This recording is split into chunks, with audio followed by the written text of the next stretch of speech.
Spirelli Paranormal Investigations, Episode 4. Written by Kate Beret. Narrated by Roberto Scarlato. Chapter 1. Jack pushed off from the counter and spun his new swivel stool.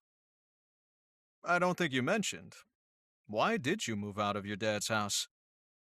Marin didn't bother to look up. None of your business. Where did you get this crap? We'll never be able to sell this stuff. She pulled out a tangle of colorful plastic beads. Not true. Jack spun around again on his stool. Mardi Gras. That's months away, but you're probably right. These will make great decorations. Or they will after someone untangles them all. And yes, I know that's me. She picked at the knotted mess, glancing periodically at Jack. Finally, she said, Geez, Jack, stop it. You're going to puke. Jack spun the stool one more time, just because. Why not? When the world around him stilled, it occurred to him that maybe, just maybe, Marin had been right. He didn't feel lightheaded, but he was pretty damn sure he was hallucinating. Marin. His gaze remained fixed on the small creature that had appeared in front of him. What? She snapped.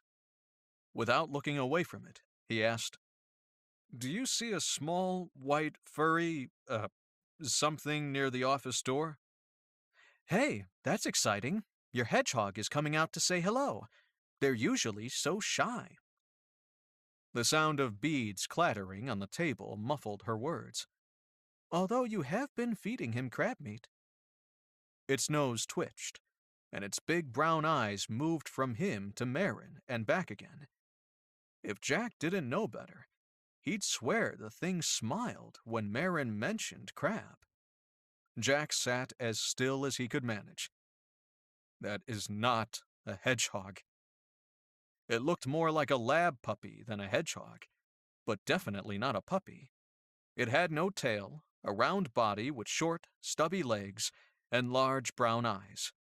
It was the big brown, mournful eyes that reminded him of a puppy. He won't disappear if you blink, Jack. Obviously, he wants something.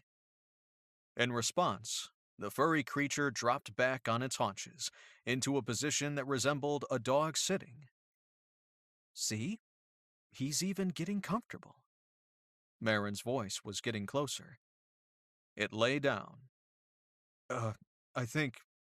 This sounds nuts, but I think he understands you. Jack would swear the creature sighed. He definitely understands.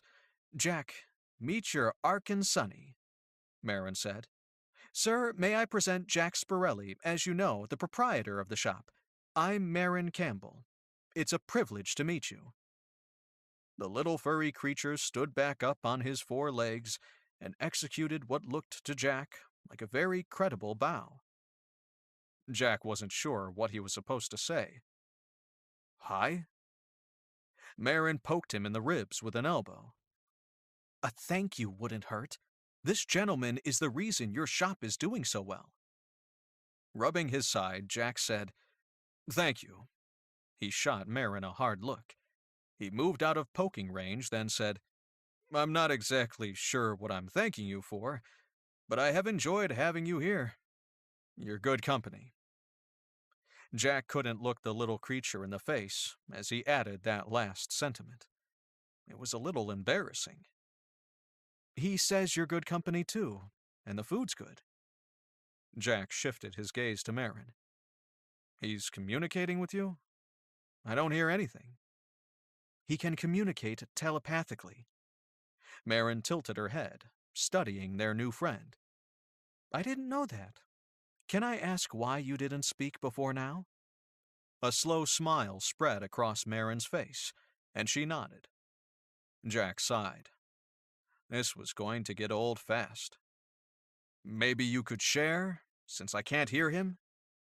Fuzzface. Marin's grin reappeared. Bob didn't have anything to say before. Bob? Marin crossed her arms. Bob. Awkward. Jack had given the dude a pet name because he thought he was a rodent of some kind. But Bob? Bob, apologies for the nicknames. I didn't really know what to call you. When Fuzzface dipped his head, Jack said, Any chance of you speaking to me? Fuzzface's, Bob's, furry head turned to Marin.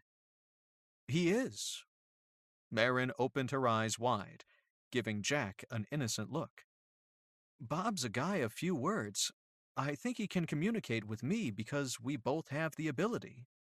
You're probably out of luck, and I don't think Bob sees any problem with me acting as translator.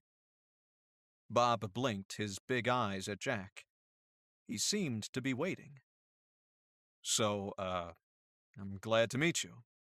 Jack rubbed his neck. This one-way conversation thing was going to kill him. What did the little guy want? Thanks for the crab. I like shrimp, too. Marin's lips pulled into a smile as she translated. Ark and Sunny are really good luck. Those mysterious items that always seem to show up when a customer asks, those great finds you've stumbled across at garage sales when you're just picking up random boxes of leftovers. Marin pointed to Bob. Seriously? Jack whispered to Marin. When she just raised her eyebrows and nodded, he turned back to Bob, and the fuzzy little body that housed some serious raw magical talent. I had no idea. And, sure, shrimp's no problem. I mean, if you have a list. Jack looked to see what Marin was getting in response. She gave a subtle shake of her head. Or, crab and shrimp are great. Jack had experienced some weirdness in the last few months, but this was beyond bizarre. Roll with it, Jack. I can buy crab and shrimp. Is there anything else? My friend, Bob's friend, needs help. Marin frowned. Let me close the shop, and we can talk about this in the office without being interrupted. Bob must have thought that was a grand idea, because he trotted off in the direction of the shop. Jack watched a tiny corkscrew tail disappear into the office, then he turned to Marin. How have you not mentioned this to me before? Marin flipped the sign to closed and shot the bolt. Yeah, that's tricky. They're really shy, and they usually work in secret. Honestly, I thought he might leave if I told you. Or if you made a big fuss about him. I don't know, maybe I was wrong. So, you do realize that he's hiring us, right? Jack exhaled a loud breath. Sure, right, okay. I think Bob's probably a pretty good guy. I have a good feeling about this one. When they walked into the office, they found Bob curled comfortably in one of the client chairs. So what can we do for you? Jack asked. Chapter 2. Jack's radar was clearly off. Any good feelings about Bob's case he might have imagined had vanished as soon as he'd learned more. Come to find out, Ark and Sunny were communication minimalists. Not much for chit-chat, generally, and danger didn't seem to make them any more talkative. At least not their buddy Bob. Something nasty in the attic. That was the message Jack and Marin had gotten out of Bob. He'd provided a few additional details. A location down the street from the shop, that the shop was his Ark and Sunny buddy's crash pad, and repeated his thanks for the crab. Then he'd disappeared. Sneaky fast? Temporarily invisible? Teleportation? Jack wasn't placing bets. An hour ago, he hadn't even known there was such a thing as an Ark and Sunny. As he and Marin approached their destination, a charity thrift shop, Jack couldn't help but be thankful. At least the something nasty wasn't in his attic. Turn here. Jack pointed to the right. Marin slowed down, but didn't put her blinker on. Turn right. That parking lot right there. Marin ignored him, then sped up and passed the small charity shop parking lot. Shit. The color had washed from Marin's face. Shit. Okay, you're freaking me out a little. What's the problem? Marin looked at Jack, her eyes huge. I am in so much trouble. Her fingers flexed around the steering wheel, and Jack could see her pulse leaping in her throat. We are in so much trouble.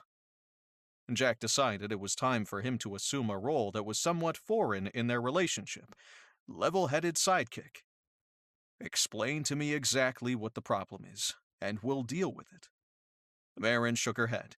Just let me get us out of here, before he realizes I'm here. Not the shop. Too close. Your place? Okay. Turn right at the next light. Jack had a sick feeling that he, whoever he was a scary son of a bitch, because Marin was terrified. It took 15 minutes to reach Jack's house, and in that time he could see Marin ease out of her terror. By the time she turned into his driveway, she looked almost calm. As she drove up the winding drive, her eyebrows climbed. Seriously? What? Jack tried to keep a scowl off his face. He hated explaining his personal life. That shit was nobody's business. First, not what I imagined. Second, I clearly need a raise. This place predates SPI and the junk shop. Since I'm hustling to make my property tax payments, no. You cannot have a raise. Jack pointed to a spot where she could park. Why don't you sell? A small acreage like this, right in Austin. It hasn't always been in Austin, Jack said, and I bought the place with some money my grandmother left me. I can't just sell it. Marin pulled the key out of the ignition and then slowly turned to face him. Are you telling me you're keeping the property for sentimental reasons? Jack didn't reply. Didn't even look at her. Oh my God, Marin said. This is why you're such an asshole about money. He wanted to thump her. But why bother when he had a legitimate reason to pry into her personal shit? Why were you so worried at the charity shop? And who is the he you're so concerned about running into? Oh, Jack. Marin collapsed back into her seat. I seriously screwed up. I'm talking big, huge, massive screw-up. Glad it's not me for a change. But what exactly did you do? I think maybe I let an ancient, exiled dragon back into the world. Marin winced. She shut her eyes and sighed. Pretty sure I did, actually, unless there's another dragon in Austin, or someone with dimension-hopping abilities. And it's living in the attic of a charity shop? Jack shook his head. Never mind. How did you do that exactly? You remember how I hopped through wards? Non-physical anchor here in this reality and the physical part of me in another place? Jack couldn't forget if he tried. When Marin had pulled both him and their client through that doorway on a previous case, the sensation hadn't been one he'd ever wanted to repeat. He still didn't understand exactly where they'd gone. It had been cold and empty. He'd felt transparent. No, he'd felt hollow. Actually, he wasn't sure how he'd felt. His body hadn't worked like it should in that space, but he'd have peed himself if it had. Yeah. I opened that door when we were at the airport trying to get Sylvia out of town, but I opened it really wide. I thought that might fry the lights for just a moment. Oh yeah, I remember that. I meant to ask you how you did that. You're telling me that you shorted out the airport lights by opening up a huge interdimensional doorway? Jack tamped down his incredulity. He did stupid shit, but that was epic. That's asinine. I know that now. Marin scrunched up her face. In the moment, it seemed like a good idea. I was going to say creative, but if you let something nasty through the door, then maybe asinine is more accurate. Why didn't you say something? Marin choked. You think I knew the essence of some ancient and probably batshit crazy dragon snuck through? I didn't know other dragons could even do that. I thought my door worked for me. You know, that only I knew it was there. She frowned at the look on Jack's face. There's no handbook, Jack, and it hasn't come up before. Well, okay. Let's think about this. If it's just his essence, he can't really do anything, can he? Who knows what he can do? I don't think something like this has ever happened. He's from the time before. Before what? Jack asked. I told you, remember? Dragons made a choice to live in the now, in this culture. He's from before. He made the choice to leave. Jack had a nasty feeling in his gut. Please tell me that our dragon visitor hasn't been living in that dimensional pit stop of nothingness for centuries. Marin shrugged and gave him an uncertain look. Maybe? Or maybe my hidey hole has doorways to other places. I don't know. Oh my God. The color fled her face. I have to tell my dad. She covered her face, her words muffled. And I have to tell Lachlan. I don't suppose we can fix this on our own? No, Marin groaned. This is the kind of mistake staying close to the clan is supposed to prevent. Jack didn't know what arrangement she'd made with her dad and Lachlan, only that they weren't thrilled about her leaving the nest so young, especially her dad. Will you have to go back to the clan? She shrugged. I won't go. Anyway, we have bigger concerns. After debating with himself for several seconds, the only certain conclusion he drew was that being the reasonable one on the team wasn't all that much better than being the guy blundering along with not much of a clue. Attempting a confidence he didn't feel, he said, Here's what we're going to do. You're going to call your dad. Better now than after something worse has happened. And you never know. He might have an easy fix, or tell you it's less of a problem than you think. You didn't feel him in your head. It's a big deal. He's really old. But Marin grabbed her phone. Hang on. Jack opened the car door. I'm not staying for this conversation. I'm going inside to call Harrington. He needs to know there's a potential threat in Austin. Jack held up his hand when Marin started to protest. Dragon business or not, IPPC and Harrington are the only thing remotely resembling law enforcement or a magical infrastructure that we have in the U.S. He needs to know. And when we're done, we're heading back to the shop. We can't avoid the place, and it can't be a coincidence that this evil essence is squatting so close to the shop. It's me. It has to be. I'm the only dragon for miles. And I've been practically living at the junk shop lately, dealing with all the new stock you've been digging up and reorganizing SPI's client files. If he's drawn to you, then we can't avoid him. And better he stay in one predictable place, right? Sure. Marin stared out the front windshield, then nodded once more. All right. Let me do this before I have a coronary. As Jack let himself in through the side door, he couldn't help wonder how bad the situation was. He'd never seen Marin so rattled, or act so much like the 21-year-old human girl she was supposedly equivalent in age to. He headed for the kitchen. After his meeting that morning with Bob, he wasn't about to run out of crab at the junk shop. He was already here, and anything that dropped a few more bucks into his bank account was a priority.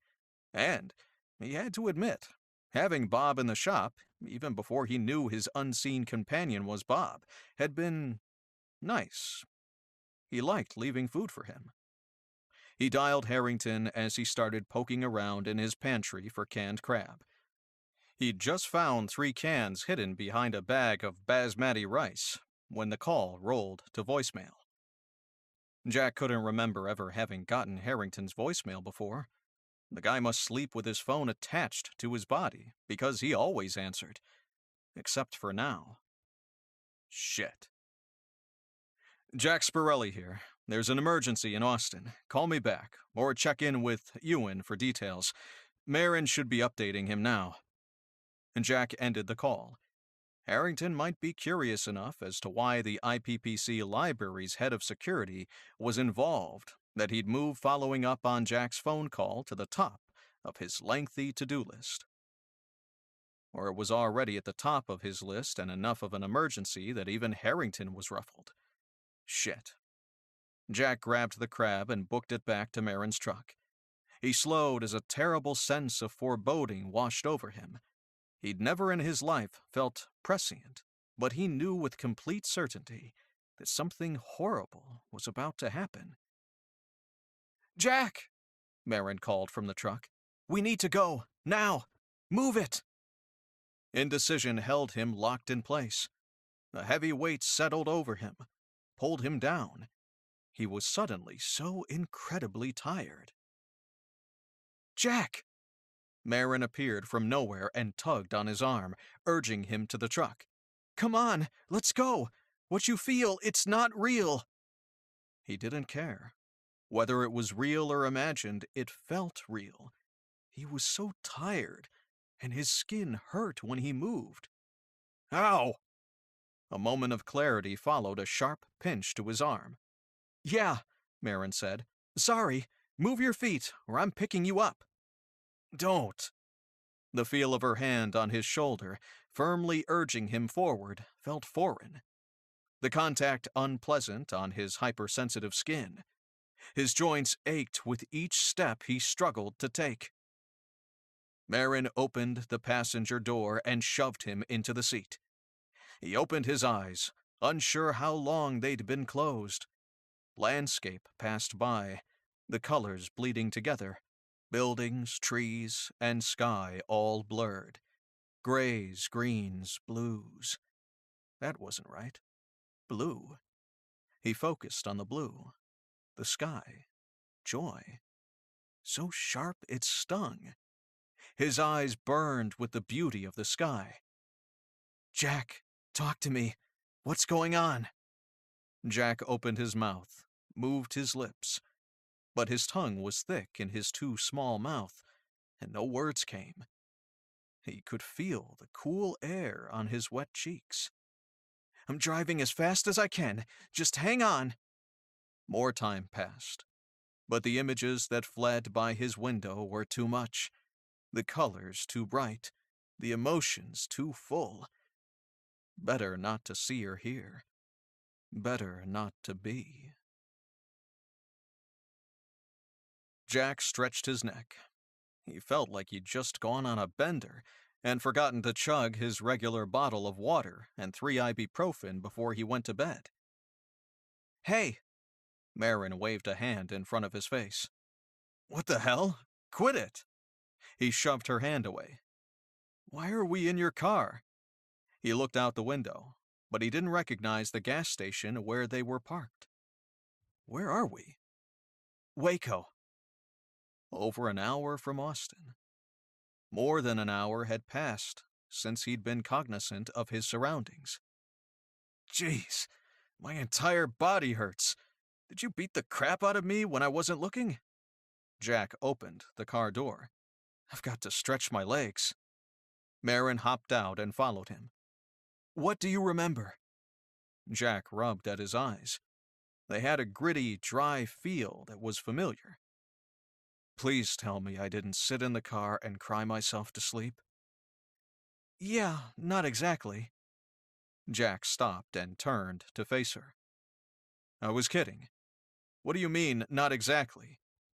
But before she could answer, he remembered seeing the sky and the lightning strike of emotion that had followed. Wait. Old crazy dragon. My house. Then weird shit started to happen. "I'm not sure how, but this dragon's essence seems to have telepathic abilities." Jack looked around the parking lot. No passers-by looked like they were eavesdropping. So he used telepathy to make me cry and feel like I'd been beaten by a baseball bat? "That's not how telepathy works. Not usually." Marin dipped her head closer. "We use it to mind speak, primarily with each other and sometimes with people." "Oh, I won't forget you yelling in my head, but that's not what this was. Not even remotely." Marin cocked her head. You remember? No, at least not exactly. It's like an old memory, or a dream. You know, the scenes and feelings were vivid when they originally happened, even though you can't pull up a good solid image. A memory of clarity, but no actual clear pictures. I wasn't sure I could outrun him. Marin looked at a point just over his shoulder. So I tried extending the veil I'd created to protect myself to include you. Seriously? You're trying out shit you don't know how to do on me? Again? Would you rather we still be driving north?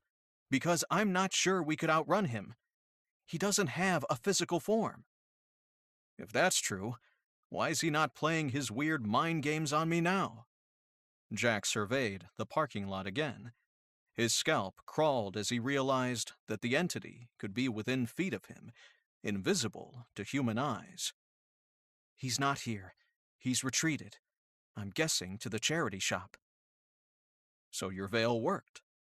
Yeah, Marin said, and is still working. Jack locked his fingers behind his neck. Are you telling me I'm tethered to you until we sort this guy out? You're welcome. It wasn't an inconvenience at all to exorcise the demon mucking about in your head. Marin took an audible breath. In a much calmer voice, she said, Look, I know this is my fault. I'm sorry. Yeah. Having someone screw around inside my brain, well, it hasn't improved my mood. But thanks for the mental delousing. Truly. Jack did his very best to look sincere. What's the distance on this veil that's protecting me? Marin shrugged. Like he thought, he was tethered to Marin for the foreseeable future. Are we safe to head back if you keep the veil up? Yes, Marin frowned. Don't look at me that way. I'm sure. The tricky part was extending it to include you. But now that's been done, it's all good. Jack knew there was something she wasn't telling him. But as he climbed back into the truck, he decided he was too damn tired to worry about it. His last thought as he leaned his head back was that maybe her father had provided some useful information. Chapter 3. Jack awoke with a jerk, the feeling of wind against his skin fading completely as his eyes opened. A sense of exhilaration slipped away as the world around him came into focus. He was still in the truck with Marin, but he recognized Austin in the muted light of dusk. He scrubbed his face with his hands. What's the plan? Marin didn't immediately answer, and as she continued to drive, Jack recognized the route they were taking. The junk shop? We're headed to the charity shop. I'd drop you off, but that leaves you unprotected, and there's no telling if he'll try to attack you again. Jack shifted uncomfortably in his seat. Had he been attacked? Jeez, that thing had scrambled his brains. It had gotten inside his head. It had more than attacked Jack. It had penetrated the deepest parts of his mind. Wait, we're going to the charity shop, where that thing lives? Marin nodded, her eyes still on the road ahead. Please tell me you have a plan. She tipped her head to the side. Yes. A not shitty plan? Silence followed Jack's question. Essence of dragon. Not a physical presence. It couldn't hurt him. Just like the dark couldn't hurt him, and there were no monsters under his bed. He puffed out an annoyed breath. Unfortunately, drawing a conclusion with limited facts didn't make it true. Now or when he was a kid. We need a name for this thing, Jack said. Unnamed nasty thing in the charity shop attic just makes him seem creepier. And it's too long. Without hesitation, Marin said, Joshua. Joshua? Any particular reason? Marin glanced at him, a smile tugging at the corner of her lips. Does Joshua strike terror in the hearts of his enemies? Jack choked back a laugh. Sold. I'm going to open a small dimensional door in the attic. Not like at the airport. Just a small opening, as if I was ward hopping. And then? Marin uncurled her clenched fingers from the steering wheel. Then I leave it open, and we hope that Joshua came here in error, or at least that he wants to return to his body as much as we want him to leave. You think he can't work magic in the state he's in? I have no idea. Her forehead wrinkled as her eyes narrowed. Even Dad and Lachlan don't know. There's no experience within our clan of a dragon who has sustained separation from his physical body as long as Joshua has, and that's assuming it's just been since the airport incident. For all we know, it's been much longer. A dragon's essence, his anchor, isn't intended to function independently for long.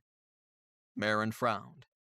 The separation is uncomfortable, and I can't imagine that discomfort lessens with time. You think his body is sitting in that way station place? Jack tamped down a surge of panicky claustrophobia. That closed-in, suffocating feeling was followed by a pang of sympathy for Joshua. His skin prickled, chilled by the mere thought of that place. Doesn't it hurt you to go there? You mean my hidey hole? No. I wouldn't want a vacation there, but it's not unpleasant in any way. Jack looked out the window. Almost dark. Almost there. It was cold, and I had no sense of time. I couldn't tell if a second or an hour had passed. It's not like that for me. It's just a place. Marin gave him a probing look, but she kept her thoughts to herself. If Joshua can use telepathy, even in a bastardized form you don't recognize, shouldn't he be able to open his own door? Marin tapped her thumb on the steering wheel. If that's the case, this won't work. But telepathy isn't magic. I think it's more of a mental skill. Let's hope he has no magical abilities. And on that less than optimistic note, they arrived at the charity shop. Jack flinched at the sense of foreboding opening the car door seemed to trigger. Were those his own feelings? Or one of Joshua's mind tricks? He hovered near the truck, door still open. He couldn't walk in there without knowing if his mind was his own. Your veil is intact? Jack asked. It is. Can you feel him? Jack considered the question. Did he sense an individual behind the dark cloud that pushed against him? I don't have any sense of intent or personality. What I know for sure is that I'm afraid. The creepy feeling that some people get from dragons, take that and magnify it. Then you get what most people experience around a really old dragon. So if you have a strong urge to pee yourself or run away, that's not mind control, telepathy, or anything other than being in the presence of an incredibly old dragon. Marin raised her eyebrows. The good news, that black cloud looming feeling means he's here. Fear he could handle. Possession of his mind? No. But Marin had him covered with her protective veil, so whatever happened, he would remain himself. Let's do this. A couple walked by and entered the shop. Ah, did you check the business hours? Easier to get in if they're open. For you, anyway. Since Marin actually cared about civilian casualties, he was working on the assumption that she had a plan where he followed her into the store. A curved hip pressed into Jack's groin. Be still, he whispered into Marin's ear. Not much room to move, and it's hot. You're not helping. And what did you expect? It's a freaking closet.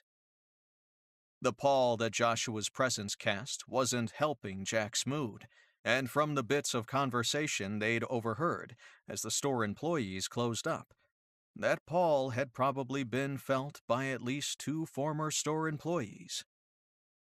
One had been institutionalized for a sudden psychotic break only 2 days prior. The other had become violent and attacked a customer. Marin went completely still.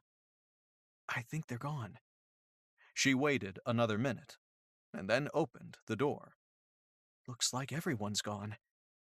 Jack shoved her out of the closet and followed on her heels. Why don't people avoid this place? Can't they feel it? He rolled his shoulders and neck, trying to loosen the stiffness a half hour of restricted movement had caused. He hadn't wiggled his ass every few seconds. You'd be surprised. A lot of humans don't sense anything, and some who do recognize an uncomfortable feeling discount it until it fades into the background. She eyed him like a lab specimen. Humans are weird. Well, those are both better options than beating the crap out of a guy for not having correct change. Prolonged exposure must have triggered those two employees' problems. I really don't understand why they don't walk away if they do feel something. Jack shook his head. Any ideas on attic access? They headed to the stairs labeled Employees Only. No, but I'm guessing there's a pull-down ladder from the ceiling someplace. Once she'd reached the top of the stairs, Marin pointed to the right. You check over there, and I'll catch the other side. Theoretically, if Joshua can still do magic with only his anchor in this dimension, what exactly could he do? Jack said over his shoulder as he headed down the hallway. Marin's voice followed Jack into the room he was checking.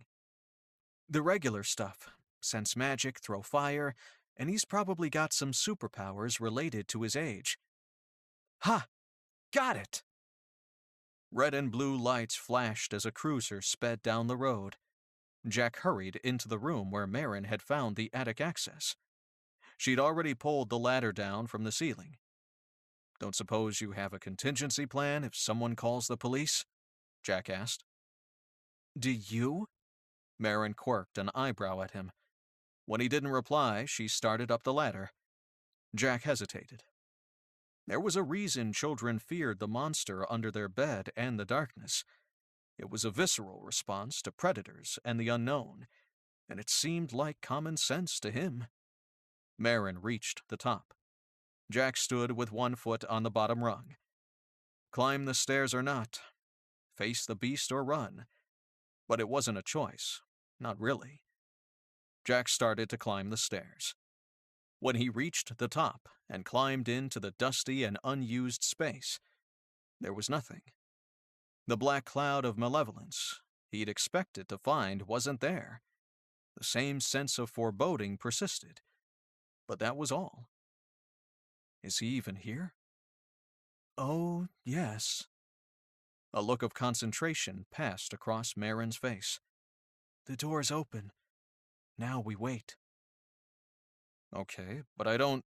Jack fell to his knees. Searing pain enveloped him. The protective veil peeled away from his body, leaving what felt like a weeping wound. He braced himself against the floor.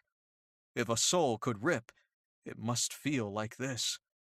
But then, howling rage, despair, betrayal. Jack could do nothing but feel, bombarded by waves of emotions.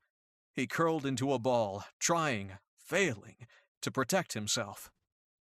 He tried to separate out the two pieces winding together. Him, another. Jack, Joshua. Two, not one. He was himself and no one else. Himself. One. Pain turned hollow. His body was numb.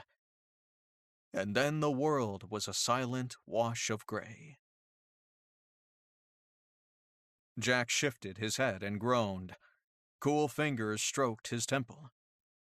Jack? Marin's voice, but small and uncertain, so unlike her.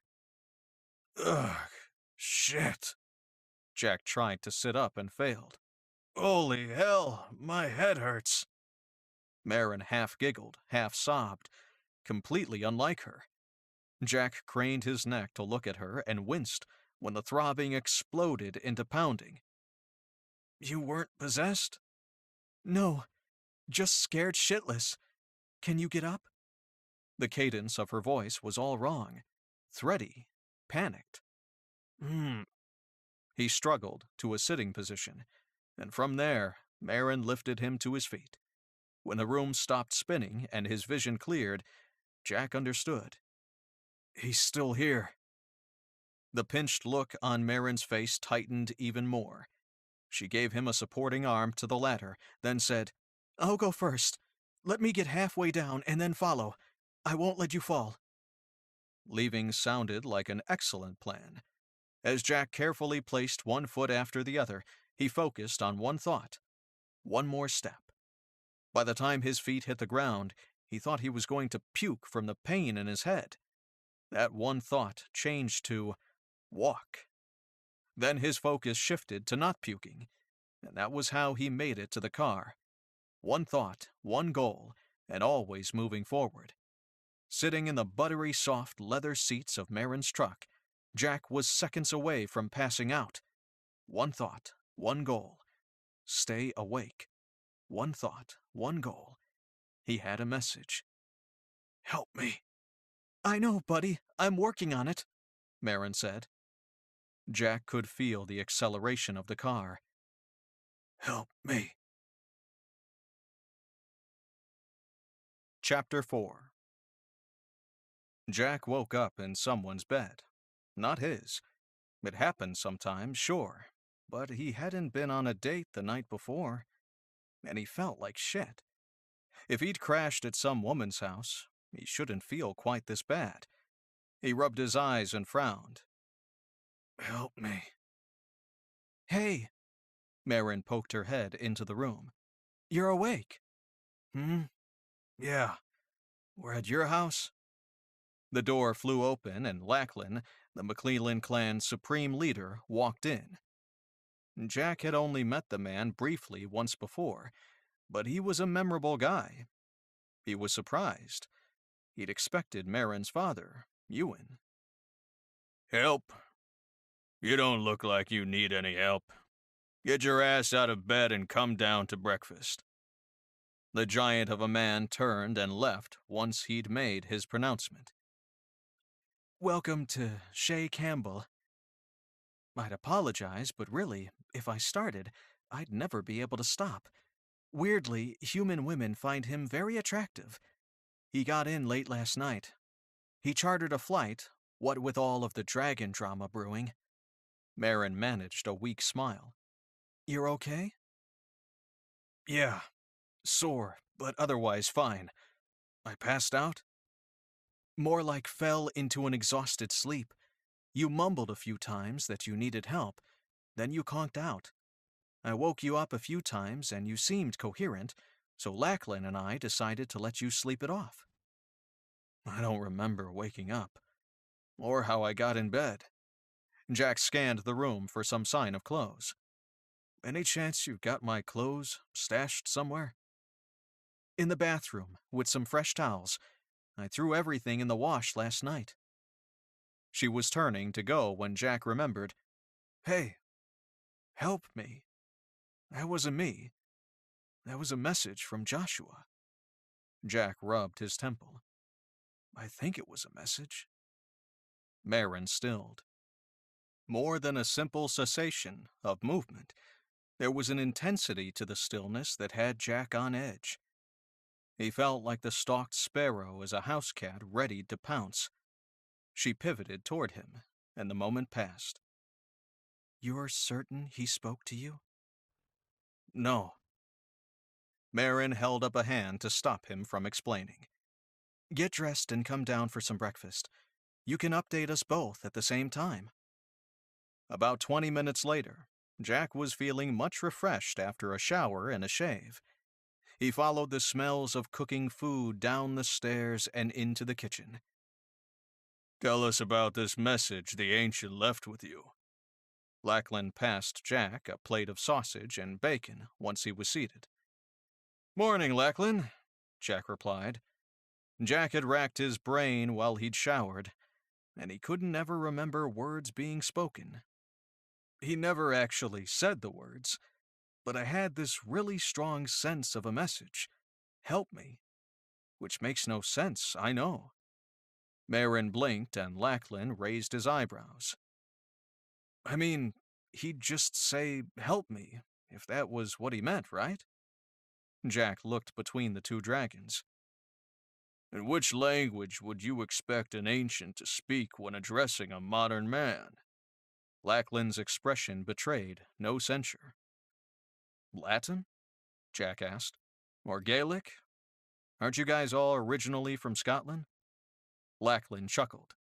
All dragons are not originally from Scotland, but I appreciate the sentiment. Are you trying to tell me he was speaking to me in some weird dragon way? Two heads nodded. And that's problematic for a few reasons. Lackland wiped his mouth with a napkin and leaned back in his chair with hands clasped over his stomach. An ancient has requested aid. It would be immoral and irresponsible to ignore his request. Jack chewed and swallowed his scrambled eggs. Light, fluffy, fabulous eggs. Even if the request is unreasonable? What does that even mean? Help me. As dragons age, Marin said, they lose touch with the now. Time moves differently. What she's saying is that old dragons are usually insane. She's just trying to be respectful, given my advanced years. There was a twinkle in Lackland's eye as he spoke. Fear of aging and insanity seemed to have no hold over the man sitting in front of Jack. If Joshua has the ability to imprint speech on you, especially a request for help, he's not crazy. Marin lifted the coffee pot. A silent question. Jack shook his head. If this ancient is as old as Marin believes, Lackland said, if he's from the time before, and he's sane enough to retain the concept of communication with humans, that has immense significance for our people. We need to figure out how to speak with him, help him with his problem, and make sure he doesn't get hurt in the process. As Jack summarized what seemed like impossible and conflicting goals, something else occurred to him. And Joshua is seriously angry. That's my fault, Marin said. When I opened the dimensional door, I invited him to leave. Lackland thinks that whatever Joshua wants, it's here in this world, so we got angry when we asked him to leave. If you used your non-physical essence to anchor your physical bodies to this world... Jack stopped when he saw Lackland give Marin a censorious look. Go on, Lackland urged. Well, Jack continued, how did Joshua's essence end up here without a body? And where is his body? We don't know, but those are questions we'd very much like answered. Lackland gave Jack a probing look. Jack stopped chewing. Mouthful of sausage, he said, What? Lackland thinks that there's something about you that attracts Joshua, besides your proximity to me. The subtle emphasis on Lackland's name made Marin's dissent clear. She wasn't on board with whatever he was proposing. Even if it is proximity and psychic vulnerability, the Ancient has made contact twice now with Jack, and Jack's no worse off. They have a connection. Lackland crossed his arms across his chest, his massive chest. You want me to ask those questions? You do realize I become, quite literally, mentally unhinged every time Joshua touches my mind. But with my help, you won't, Lackland replied. Marin pushed away from the table. What Lackland means is that he'll help you connect with Joshua in a safe way that allows you to communicate with him. Why don't one of you speak with him directly? That made so much more sense, and Jack was very attached to his sanity. He wasn't keen to lose it conversing with an ancient, moody dragon, one whose motives were highly suspect. I told Lackland how Joshua ripped through the veil I'd wrapped around you. He's certain he could just as easily have shredded the protection I'd created for myself, implying he wanted to specifically communicate with you. And that was what happened when you missed half of the strategy talks. You got the shit job. If only Jack had known what was happening as he slept. That massive, pulsing ball of anger and regret and loneliness wanted to have a sit-down with him. "Why me?" Jack asked.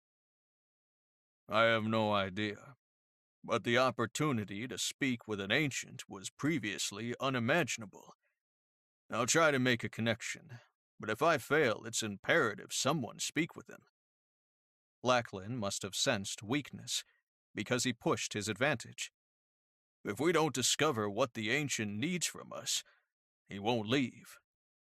Jack looked at the remainder of his eggs, now cold, and placed his cutlery across the plate. He knew Joshua was in terrible pain. He knew that with more certainty than he knew his own feelings. Something inside him said it was the right thing to do. He'd like to smack that something upside the head. Here was another obnoxious thought. Could he live with himself if he didn't do it? Finally, Jack said, "You'll owe me a favor." Lachlan grinned. "I certainly will." After some discussion, they decided that waiting until the evening wasn't wise, especially since Joshua had already been successfully lured away from the shop, however unintentionally. Jack proposed the junk shop. Using either of their homes was out of the question, and a public space meant uncontrollable variables. "We have to swing by first. Do some prep at the shop," Jack said. Marin did a poor job of suppressing a smile. "Jack has an arcane sonny living at the shop." "Interesting. I've only met a few. They don't usually choose to inhabit dragon establishments." Lachlan cocked his head thoughtfully. "Maybe I'll get a chance to meet him." About an hour later, when Jack unlocked the shop door, Bob was waiting patiently just a few feet away. Had he intuited that Jack needed to speak with him? That was just too much for Jack to consider in this particular moment. The idea of telepathy was difficult enough to handle, but if precognition was also on the table, then his brain might implode. "Hi, Bob." Before Jack could explain that he was evicting him temporarily, Bob scampered away. Jack trailed behind him all the way to the office. As he entered his office, he heard the front door bells and turned around to make sure it was only Marin and Lachlan, delayed by the increasingly limited parking in the area. "In the office," he hollered over his shoulder. By the time his attention returned to Bob, there were two of them. Bob blinked liquid brown eyes at him. "Are you trying to act innocent, Bob?" If Bob had eyelashes, he'd be batting them, Jack was certain. As it was, he just gazed soulfully at Jack. "This is your buddy from the charity shop?" Bob dipped his head. "That's cool that you invited him. It's just that we're about to have the nasty visitor from the charity shop come over here." Jack couldn't believe he was having this conversation. Marin walked up behind him. "Uh-oh." "Yeah." Turning from Marin back to his guests, Jack asked, "Would you guys like to stay at my house? Just for a little while. It should be okay to come back here soon." Addressing Bob's friend, Jack added, "We're working hard to get Joshua, the dragon in your attic, to move out." "I'll be damned," Lachlan murmured as he approached. "Nelson is certain that's not the dragon's name. He must be able to communicate with him." Turning his attention to the two Arkansani, Lachlan bowed and said, "Apologies. Lachlan McClellan at your service." Bob's friend was looking a little nervy, and Jack could hardly blame him. He'd been living in the shadow of an ancient dragon for at least several days, maybe longer. No surprise two showing up in close quarters concerned him, but when Lachlan introduced himself, both Arkansani bowed. "Ah, Nelson?" Bob's friend dipped his head. "Nice to meet you, Nelson. Will my house do for a little while?" Jack asked again. Two heads bobbed in unison. "Do you need a lift?" Jack winced. Did they teleport?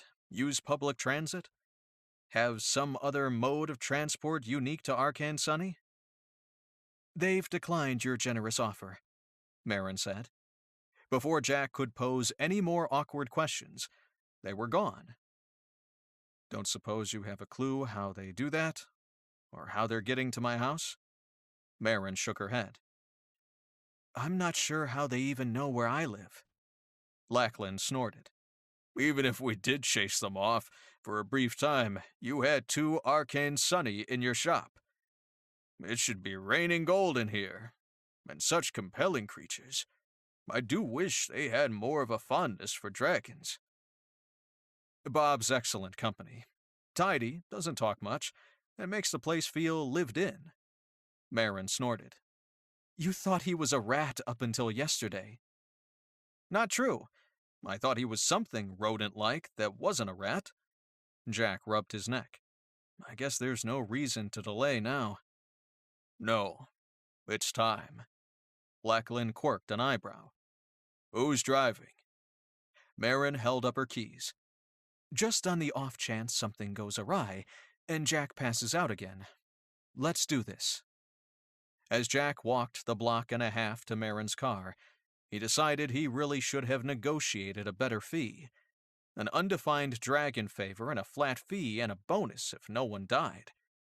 He'd really dropped the ball this time. Shit. He didn't want Joshua screwing with his head again. Too soon they arrived at Marin's car. The drive seemed even shorter this time, but it was long enough for Jack to feel fear and doubt. Maybe some regret. Definitely disappointment that he hadn't negotiated a better fee. When Marin turned on to the charity shop street, Jack could feel echoes of Joshua's emotions. He thought they were echoes. Or Joshua was there in his mind already. The line between memory and reality wavered. Jack rolled his shoulders. He could do this. Should we have practiced? Backstopping your psychic defenses and enhancing your telepathic abilities? Lackland said. I don't see why. I'm doing the heavy lifting, and I don't need the practice. Of course you don't. Jack massaged his temple with his thumb. Lackland was giving him a headache. Remembering how badly his head hurt the last 2 times he'd encountered Joshua made it ache even more. He'd almost prefer a solid whack on the head. Don't suppose anyone knows what kind of long-term damage this stuff is doing to my brain? Neither Marin nor Lackland replied. Marin slowed down as they passed the charity shop and said, Last time, it took a few miles before I noticed Jack was affected. Granted, I was a little distracted. The idea of an old dragon, some guilt over the doorway, concern about Dad kicking my butt. I had a few things on my mind. Does it feel like the sky is about to fall? Or is that a human reaction? Jack asked, more to distract himself from the intense feelings of foreboding than actual curiosity. Marin caught his gaze in the rearview mirror. Completely human, Chicken Little. Lackland seemed to consider the question, and he didn't answer for several seconds. To me, it's a deep knowledge, a well that has no bottom. A chill crawled up Jack's spine. That, too. He felt it now. He knows we're here. There's no doubt. Lackland leaned back in the passenger seat and closed his eyes. There was no wall around him, no force field, nothing that Jack could in any way perceive. But he knew it was there, because this time it was different. This time, Jack was a visitor, not the conduit for Joshua's emotions. He was on a train that traveled through a barren landscape. But there was no train, just the sensation of gently rolling, of forward progress. And there was no landscape, just the desolation of a life lived too long alone. Jack was floating. No body tied him to the earth. He wanted to ask where his body was, but the words weren't there. Something pulled him, reeling him back to the ground. Lachlan. Jack knew there were questions to ask, but he couldn't remember them. He was back on the train, but the world around him moved with urgency now. Wind whipped his hair, cold chilled his limbs, silence pounded into his eardrums, and he felt liquid trickle from his ears. Again, he was pulled away. The landscape changed again. The washed-out tones and gray became a thick, sucking, pulling black. A black so deep it consumed what it touched. Jack snatched his hands away, and Lachlan's tether held tight. The rolling motion stopped. The sensation of the train, of solid space, fell away. And then Jack fell, and he kept falling, falling, falling. Chapter 5. Jack's eyes flew open. His heart raced. Overwhelming relief pulsed through him. He'd been spared. The landing he knew would shatter him into a million pieces never came. The first thing he registered when his heart rate slowed and his eyes would focus was one of the more disturbing sights he'd witnessed recently. Marin had her arm wrapped around Lachlan's shoulders as tears flowed freely down his face. Moved, upset, angered, Jack wasn't certain, but he was intensely uncomfortable witnessing such a private moment. Jack turned away and brushed the damp streaks from his own face. That was when he noticed they were parked outside the junk shop. No telling how long they'd been sitting in Marin's truck. Jack was just fine with that. They could sit in the truck all night, the neighbors be damned. When Lachlan eventually spoke, his voice was composed. "Joshua, he was amused by your name for him. Joshua was trapped in the in-between a very long time ago. His entire self, physical body and essence. Without an anchor in a physical plane, he was stranded in the in-between. I don't know how. That wasn't clear. But only his essence, his anchor, traveled to our world," Jack said. "So where is his body?" "Dead a long time now." Lachlan closed his eyes for a moment. "It takes a long time for a dragon to starve. And in that environment, maybe longer. But I'm certain he starved. I shielded you from his hunger." Jack flashed to that moment of weightlessness, when Lachlan had brought him back down into his own body. That train ride was Joshua's life. Jack shook his head. "I'm not sure why I didn't see it.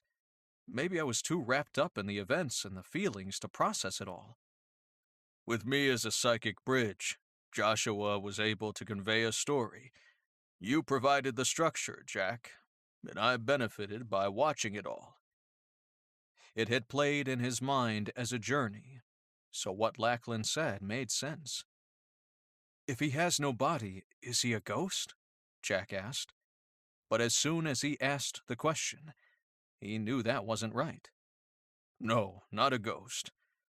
His body died, but trapped in the in-between. The entirety of him wasn't able to die. When his body failed, he was left only as essence. Unable to end his life, trapped in a wasteland, he simply continued." Lachlan's face tightened. "He's not insane. More sane than any one of us. But desperate for peace. I don't understand how he was spared.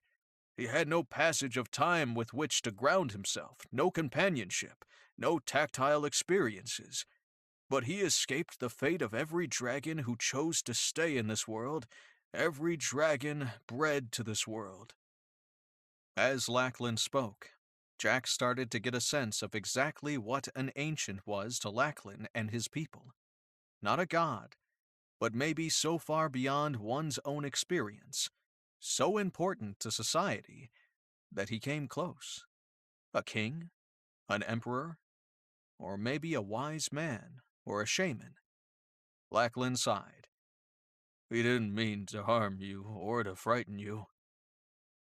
"I know that now," Jack replied quietly. and I certainly understand his anger at being asked to return to what he would consider a prison.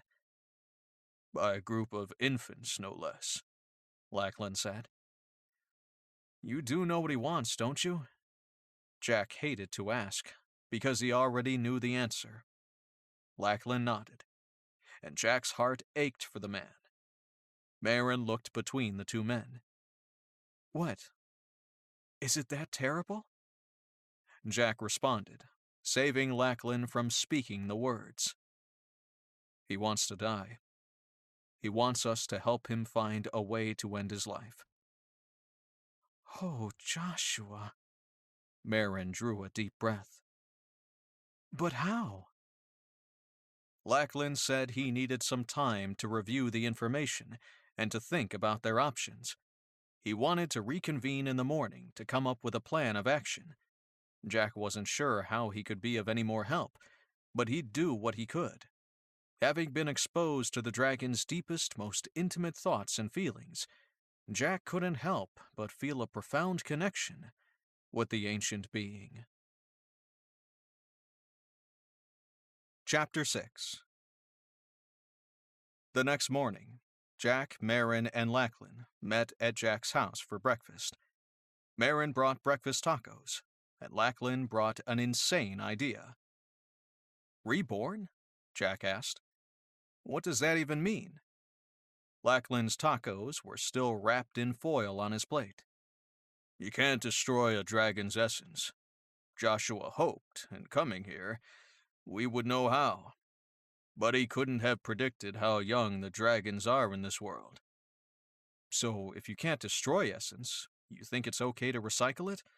Isn't essence a dragon's soul? Marin shook her head. No, essence isn't soul, it's essence.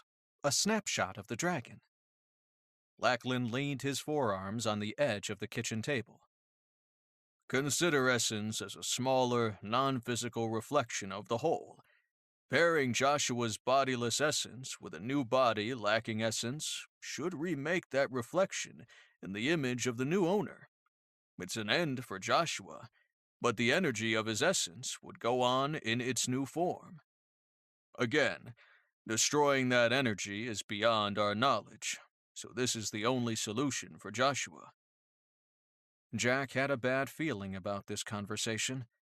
After chewing over Lackland's explanation, Jack asked, And where does one shop for dragon bodies without their own essence? One doesn't. Lackland shifted his weight further forward. Except for Joshua. I've never heard of one existing without the other. Temporary separation, but that's it. A dragon won't work, because all dragons will have their own essence. No. Jack shook his head and kept shaking it. No way. Lackland quirked an eyebrow. I haven't asked. You will, and the answer is no. I'm not asking, Lackland said. Joshua is. Marin turned a narrow gaze on Lackland. When did that happen? Last night. The rebirth of his essence through joining with another person was the only solution I could find for him, but I wasn't certain he'd agree, so I had to speak with him. A self-deprecating smile emerged on Lackland's face. It took significant effort before Joshua would consider communicating with me. He has a strong connection with you, Jack, for whatever reason. He agreed.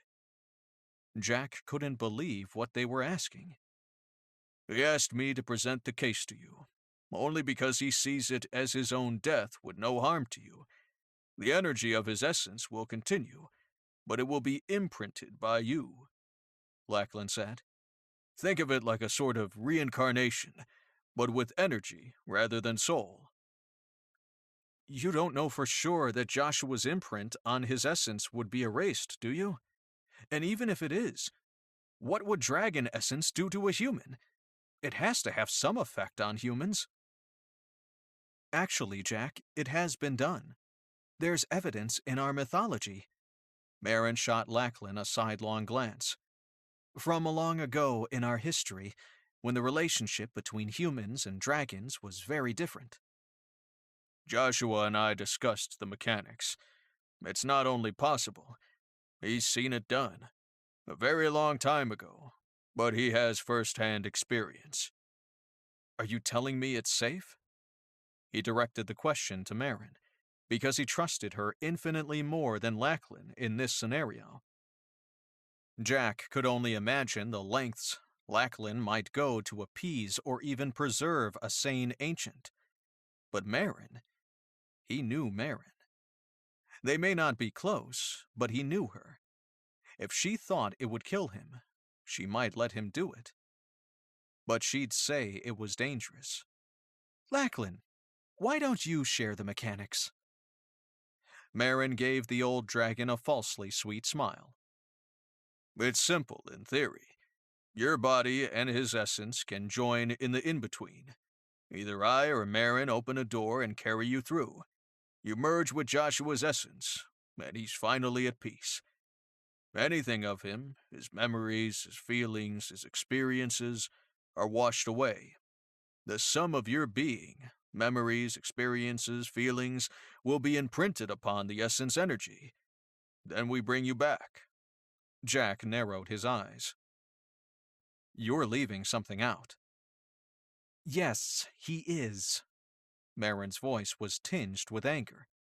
We can carry you through, but I don't believe it's possible to hold on to you while you merge with Joshua. Am I right? Lachlan's lips thinned, and he nodded his head. Jack's brain was doing backflips trying to sort out how the process worked. And you're telling me that somehow I could take on that energy and it wouldn't change me? I find that hard to believe. You would change the essence, because it's merely a reflection of the sum of the body and mind. That energy was not intended to exist apart from a physical body. Lachlan sighed. To remove the metaphysical aspect, think of essence as an organ. It serves a function, but it's not intended to exist as a being on its own. But what will it do to me? Jack asked again. Surprisingly, it was Marin who answered. It might give you a longer life. Maybe make you more resistant to disease. Prop you up a little. But it can't give you something that's not already there. It's energy, not magic, and its function is to act as a non-physical receptacle. What if something goes wrong with the reset button and Joshua isn't washed away? Jack shook his head and held up his hands. You know what? Don't answer that. I don't care. I don't know why I'm even asking these questions. This idea is insane. I could disappear into the freaking in-between. I could be stuck, just like Joshua was. Very unlikely. I'll be there, and I won't lose you. Lachlan inched back, making an obvious effort to give Jack more space. Please consider it. You're the only option. Someone with magic wouldn't work. Something about the energy of a dragon's essence and the kernel of magic inside humans isn't compatible. And while Joshua is willing, he's only agreed to attempt the process with you. And that made Jack angry. He'd been inside Joshua's head, and Joshua had been inside his. Jack couldn't imagine an eternity of what Joshua had lived. It was unthinkable. But the solution was a no-win situation for Jack.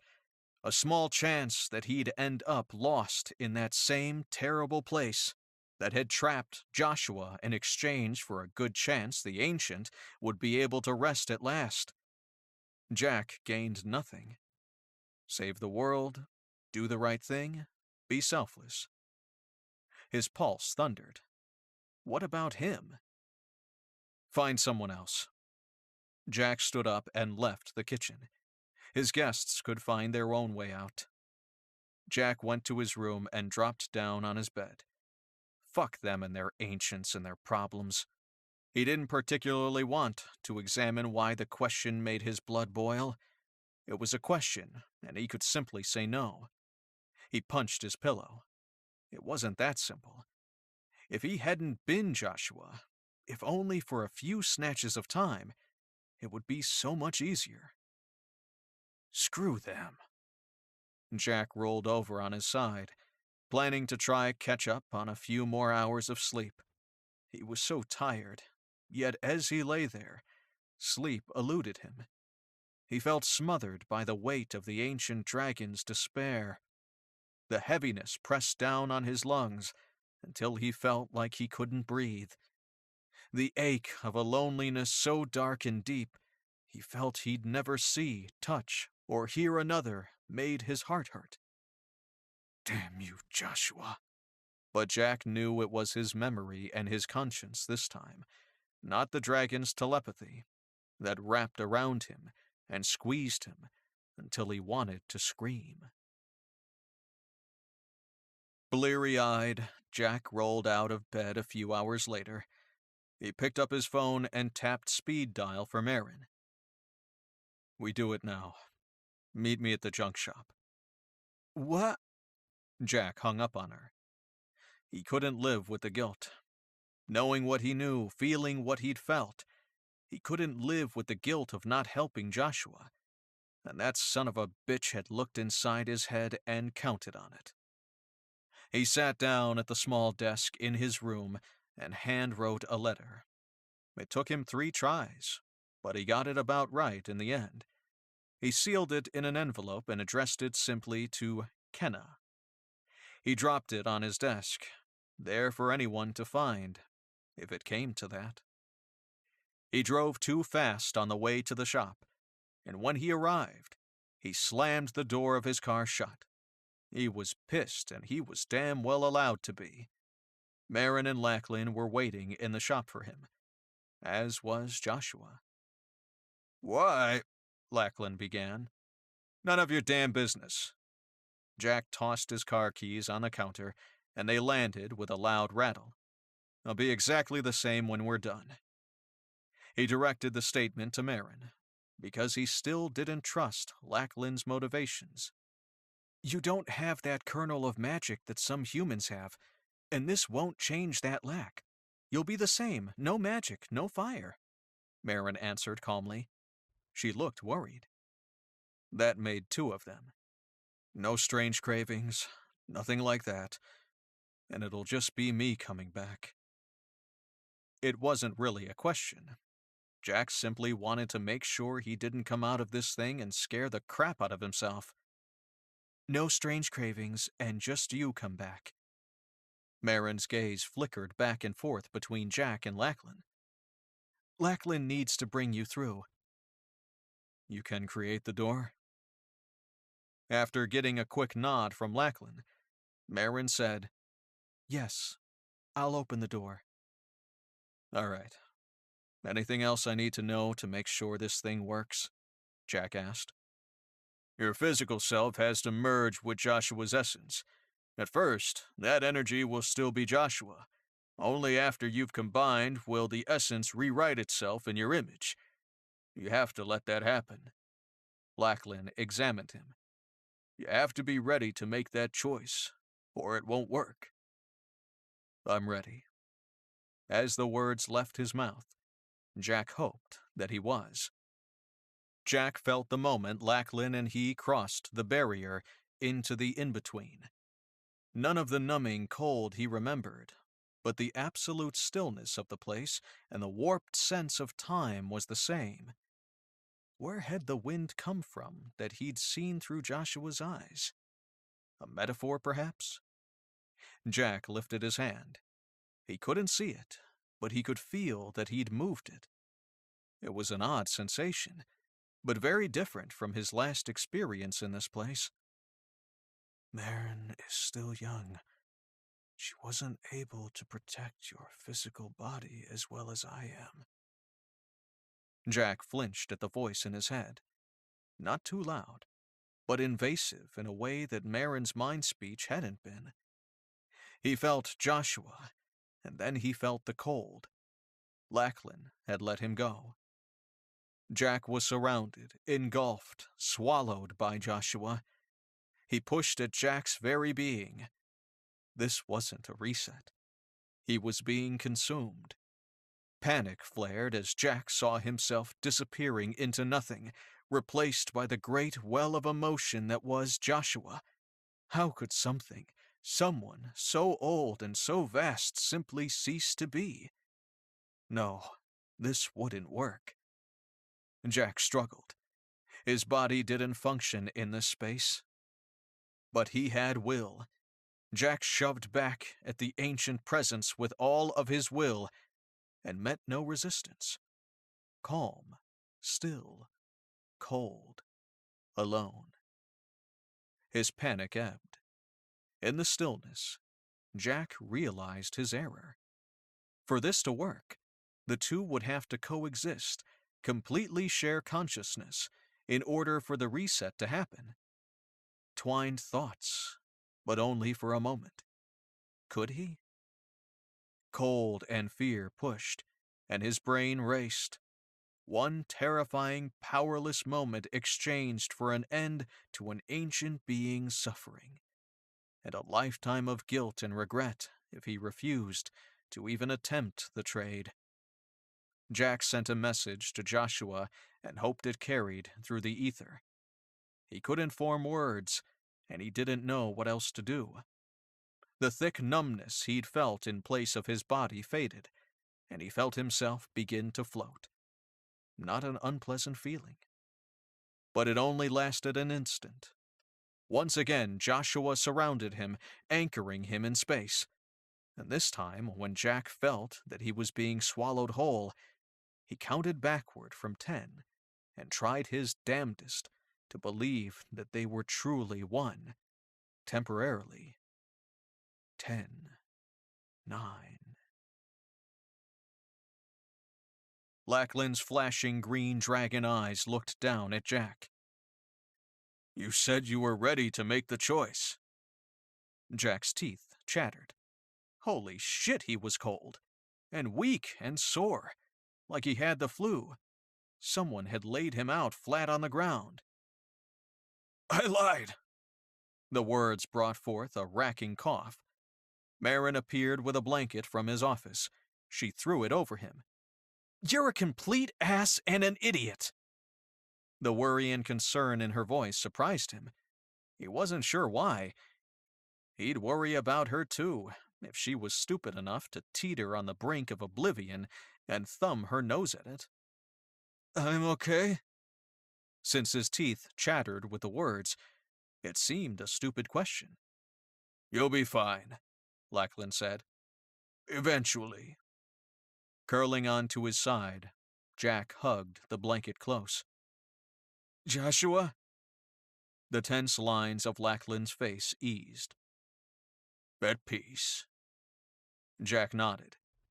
He couldn't feel Joshua's presence, so he guessed Lackland was right.